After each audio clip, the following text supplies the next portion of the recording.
Okay, good afternoon, everybody. I would like to start my talk with a small video.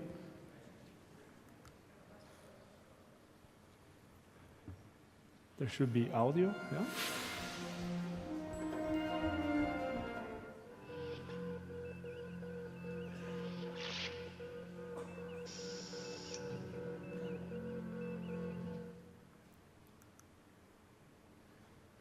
So at the beginning of the clip that we just saw, the speaker said these words. That's why I was prepared that technology will abandon us. And basically, what I want to talk to you today is about innovations and describing how humans have a tendency to go beyond the limits that our predecessors just reached. And that's why history is full with bold innovations, and we've been talking today about many of them. I'm going to talk about a small portion of my research, which I think has high potentials to affect the lives of all of us. And well, one of them has to do with when we are healthy, we don't want to be ill, and that's why we have created vaccines. And sadly enough, in the last few years, the vaccination rates are dropping, even in well-developed countries. And one of the reasons might be that the use of needles is seen as something dangerous or scary, mainly for kids. But then, if we are, let's say, trying to reinvent ourselves, we might want to use, for example, cosmetic treatments. And this is something that is very lucrative. And, well, what you might be wondering is what cosmetic treatments and health have to do with the talk of today, and the answer is needles, and I will try to illustrate a little bit on how I'm trying to change the current technology. So I will be talking about my vision on research that I do at the University of Twente in the Netherlands. It's a relatively small university in a sunny day in the Netherlands, which many of you might find rare. This is the campus of our university. It's beautiful. Whenever you feel like visiting, drop me an email. I'll be more than happy to host you and show you our great facilities. We have a clean room, and we have very motivated students. And if you want to come for PhD, I might be having a few open positions. Now, what I'm trying to do there is actually very funny. It's exploiting bubbles. And when I was growing up, my father used to say that if he would have known how successful exploiting bubbles would have been for my career, he would have let me play more in the bathroom. Now, more seriously, I'm trying to exploit bubbles with clear applications in mind, and this is why I try to do applicable research. Most people are familiar with applied research, which might be that in 50 years, whatever, you might be having this technology at home. Today, we've been talking about technology that is already there, and this is the type of research I want to do during the upcoming years as an assistant professor, but also as an entrepreneur. And one example I cannot talk today because of time limitations. I have a spin-off company, and within 2-3 years, we have put a product on the market, and we are selling it. And today, I will be talking more about health applications because I see it as an opportunity to reinvent our bodies. And at the end of my talk, or later in the questions and answers, I would like to know your opinion about what I'm trying to do. So in the end, what we all want is to create employment and to better our lives. And of course, as an assistant professor in a university, we need to think ahead if we want our technology to be valorized, because it's not easy to take an idea from the lab and then bring it to the market. And it's even more difficult to get money for research in the first place, at least in Europe. So you have to think hard. Now, the problem I'm going to be talking today is about needles. And most of you probably have used needles, or needles have been put into your body for one reason or another. Something that is not so known is that once you use the needles, not always is this idyllic concept of waste disposal or reusability is put in place. So we generate a lot of junk and side toxic waste that needs to be processed. And in many places, that is not the case. We were talking about the stress of health workers, just the speaker in the previous presentation. Less known, but equally distressing, is needle stick incident. So health workers, after they have, injected you with the vaccine that you need, might stick accidentally the needle in the fingers, and this causes severe health for the health worker, which is the soldier at the front line of health care in our society. And of course, it has economical implications because, yeah, it needs to take perhaps some sort of antidote or take a leave. So we might be better off having technologies. And in the last few years, some of these technologies have been brought to market with varied success. And today I will be talking about tattoo needles, which probably many of you are not familiar with, but it has been demonstrated that for vaccinations and certain medical uses, a tattoo needle is better than the more familiar hypodermal or other type of needles. Now, how many of you have a tattoo? Okay, so maybe 10, 12.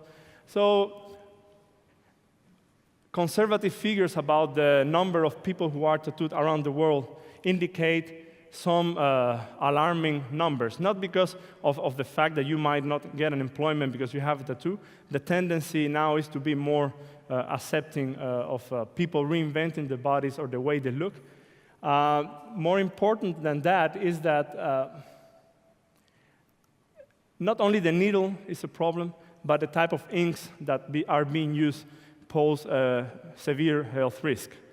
So one of the reasons why I'm doing research in getting rid of needles is to also develop new technologies that could help us redesign our body with tattoos and for all of us to feel better. But then I ask a question, how old is tattoo? Here in Europe, they found a mummified human being in the mountains of Italy, which apparently had some sort of tattoos, and it seems that it was for medical purposes. Cleopatra already had tattoos, and nowadays in medical treatments, you can redraw the nipple for women who have received mastectomy for breast cancer treatment, people who lost their hair, or they have wounds. You can camouflage the wounds with tattoos.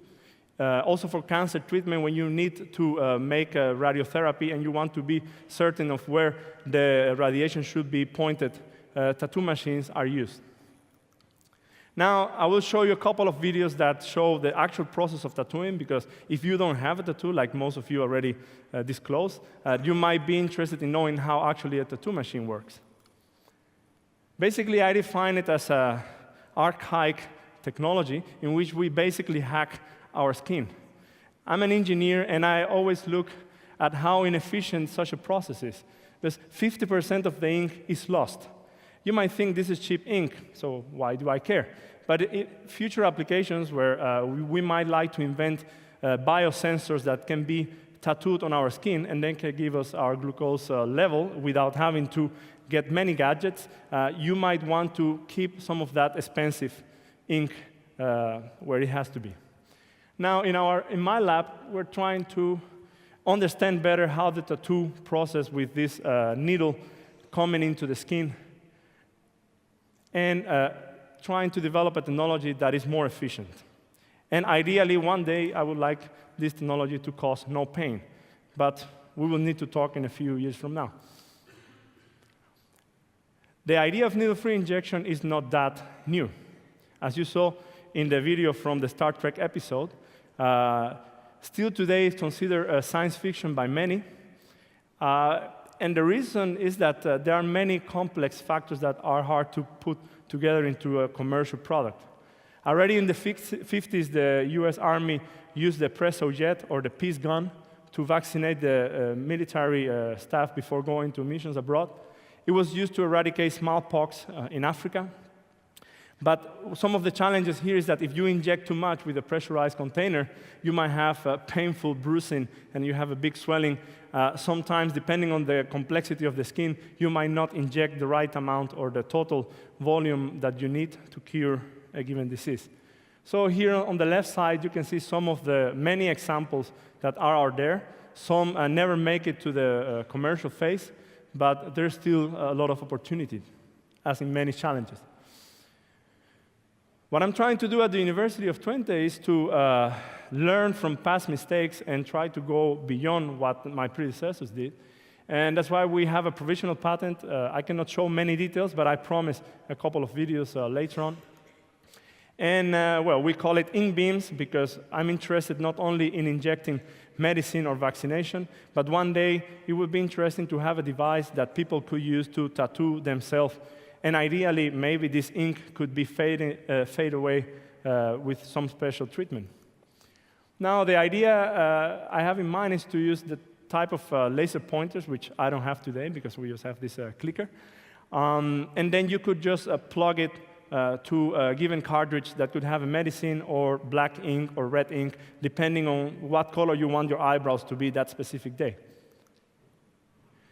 Of course, I cannot do that alone, and I have a small team of researchers and business developers helping me out. I'm also looking for partners in the medical sector and potential investors at some point, so this is a small advertisement out there. But this type of challenges, I think most of you will agree with me, require a multidisciplinary approach, which is what I'm trying to do at the University of Twente. We have received certain attention from media, and I've tried to keep it low profile, because whenever you say something like needle-free tattoos, then the newspapers, I would say flagships, pop up, and I'm trying to keep it low. And basically, I'm having a collaboration with MIT and Harvard to try to put this forward in the earliest possible track, following my idea of applicable research. So maybe next time I'm invited to give a talk, some of you could have a free needle-free tattoo. Now, how it works, because I spent most of my time just giving you some general introduction, and the principle is relatively simple. You can use some laser light. Right now, there are new type of lasers, like continuous wave lasers, that are portable. And then you basically boil liquid inside a microfluidic device, which I have here. I will show you if you approach me in the coffee break. Then we create a bubble, and you will see a video in the coming slides. And this bubble ejects the liquid at velocities that are high enough to penetrate human skin. Now, some in vitro, in this case, is artificial skin. Don't worry, I didn't cut somebody's arm for this. And if you put it inside a microfluidic device, then we have some sort of in vitro tattoo. But this phenomenon is too fast, so we cannot see it with our own eyes. That's why we use fast imaging techniques. And in this case, the video on the top will show you a free traveling liquid jet, which, as you will observe, has some interesting shape, which means that there's too much kinetic energy, and the liquid breaks as it travels at very fast speed. That particular video is taken at 800,000 frames per second. So in 1 second, we took 800,000 pictures. The video under has a slower speed, more difficult to say, but it's close to 50,000 frames per second. And to the right, you have some gelatin that we use to visualize the injection process, because obviously it's a lot more difficult to visualize the injection in real skin.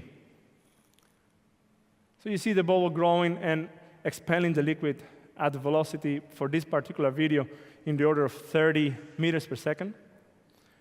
And you see the shape of the jet is relatively tortuous and hard to control. So this is what I'm doing in the lab right now, trying to control how much energy do we need to give with the laser to create this bubble in a microfluidic device with the right geometry to get the exact shape that you need to penetrate the skin. How does it penetrate the skin? You see some splashback. That is undesired, because if you have splashback, you will have cross-contamination between each injection, between patients, or even in your same body. If you start injecting something in your armpit and you move along your arm, you might transfer bacteria from here to here, and definitely you wouldn't like that. Of course, the injection process is something that is very difficult to predict, because everybody's skin is different. Our skin is different in the morning, is different in the afternoon, depending on how much water we drank. And just to illustrate this difficulty, having one shot penetrating into this gelatin that I just introduced gives you some given penetration. And then you could say, well, I need to reach deeper depth. Then you can have a second shot, and you will see that you can increase the depth. But if you move along with your injector or your tattoo machine to other parts where your skin is thicker, then you have, with the same jet conditions, this situation. Then the penetration is less than half. So we need to use technology in this case to help us solve this problem.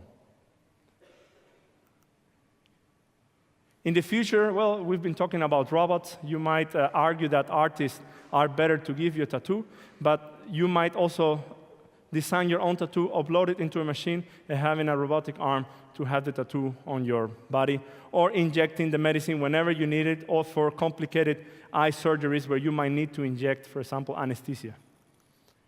I brought a small mock prototype, and this is how it should look. And in the coffee break, if you want to see more details, then please come. But ideally, you might have some cartridge with a microfluidic device design there, and then you could just connect it. And, well, you could have blue eyebrows or red eyebrows in the morning if that is your wish. With that, I would like to thank you all for listening. And, of course, there's a list of collaborators. And I'm more than happy to answer your questions later on. Thank you very much.